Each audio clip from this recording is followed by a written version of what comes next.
یہ اب جو مضمون آ رہا ہے قرآن مجید میں بہت ہی اہم مضمون ہے۔ فَأَمَّا الْإِنسَانُ إِذَا مَا ابْتَلَاهُ رَبُّهُ فَأَكْرَمَهُ وَنَعَّمَهُ فَيَقُولُ رَبِّي أَكْرَمَنِ۔ انسان کا معاملہ یہ ہے کہ جب اس کا رب اسے آزماتا ہے، اسے عزت دیتا ہے، نعمتیں دیتا ہے، تو وہ کہتا ہے میرے رب نے مجھے عزت دی۔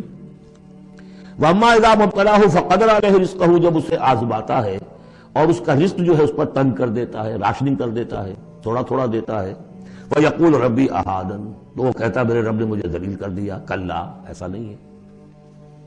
آپ کو کیا خرابی نظر آئی اس میں؟ کوئی شرک نہیں ہے۔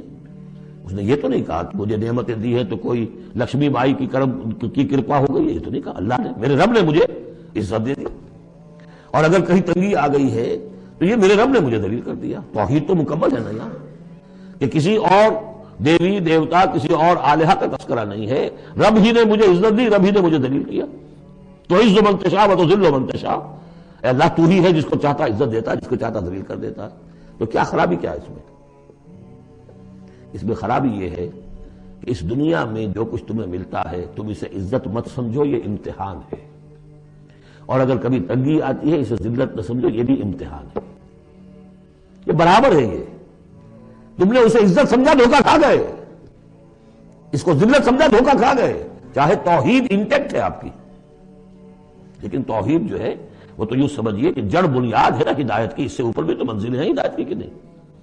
یہ امتحان ہے۔ ایک لفظ جو کامن ہے، اذا ما ابتلاہ ربہ فاکرمہ، جب اسے ابتلا میں ڈالا اور ابتلا میں عزت دی۔ دیکھیں اب کرتا کیا ہے، صبر کر، یہ شکر کرتا ہے، اپنی جو بھی ہم نے اس کو نعمتیں دی ہیں وہ حقداروں کو ان کے حق ادا کرتا ہے کہ نہیں کرتا ہے۔ یہ عزت نہیں ہے۔ عزت تو تب ہوگی جب تم اس امتحان میں پورے اترو گے۔ ذالک یوم التغابن، وہ تو قیامت میں پتہ چلے گا کہ کس کے لیے عزت تھی، کس کے لیے نہیں۔ کسی کو تنگی دی ہے تو یہ ذلت نہیں ہے، دیکھنا ہے صبر کرتا ہے کہ نہیں کرتا۔ کہیں یہ بالکل مستر ہو کر اور اپنی عزت نفس جو ہے ہتھیلی پر رکھ کر لوگوں کے سامنے مانگنے کے لیے تو نہیں نکل جاتا، پتہ چل گیا نا۔ یہ امتحان ہے۔ تو پہلا درجہ سمجھیے کہ چاہے فراوانی ہو، عیش ہو، آرام ہو، دولت ہو، یہ بھی امتحان، تکلیف ہے، رنج ہے، محنت ہے، مشقت ہے، اسرت ہے، تو یہ بھی امتحان، دونوں برابر ہو گئے۔ اب بھی ہدایت اس سے اوپر بھی ہے ایک۔ ہمارے دل میں یہ چور رہے گا پہلا امتحان آسان ہے، دوسرا مشکل ہے۔ نہیں، حقیقت اس کے برعکس ہے۔ پہلا مشکل ہے، یہ دولت میں رہ کر بھول جانے کا آپ کے اندر زیادہ امکان ہے۔ الہا، میں نے حدیث آپ کو سنائی تھی، ما قل و کفا خیر مما کثر و الہا، اگر زیادتی ہوگی، دولت ہوگی، تم اللہ کو بھول جاؤ گے تو زیادہ سخت نقصان یہ ہے، زیادہ بڑا امتحان یہ ہے۔ اور اگر ناپ تول کر مل رہا ہے تو ہر وقت اللہ یاد رہے گا، یہ ہلکا ہے، در حقیقت وہ بھاری ہے۔ اور اسی میں وہ واقعہ نوٹ کر لیجئے امام احمد ابن حنبل رحمۃ اللہ علیہ کا، کہ جب وہ مار پڑ رہی تھی کہ جس کے بارے میں الفاظ ہے کہ ہاتھی کو بھی وہ مار پڑتی تو بلبلا اٹھتا، اس وقت آنکھوں میں آنسو نہیں آئے۔ کب آئے؟ جب بادشاہ وقت، خلیفہ وقت کا ایلچی آیا ہے اشرفیوں کے توڑے لے کر کہ یہ بادشاہ نے آپ کے لیے نذرانہ بھیجا ہے، تب رو پڑے، اے اللہ میں اس امتحان کے قابل نہیں ہوں۔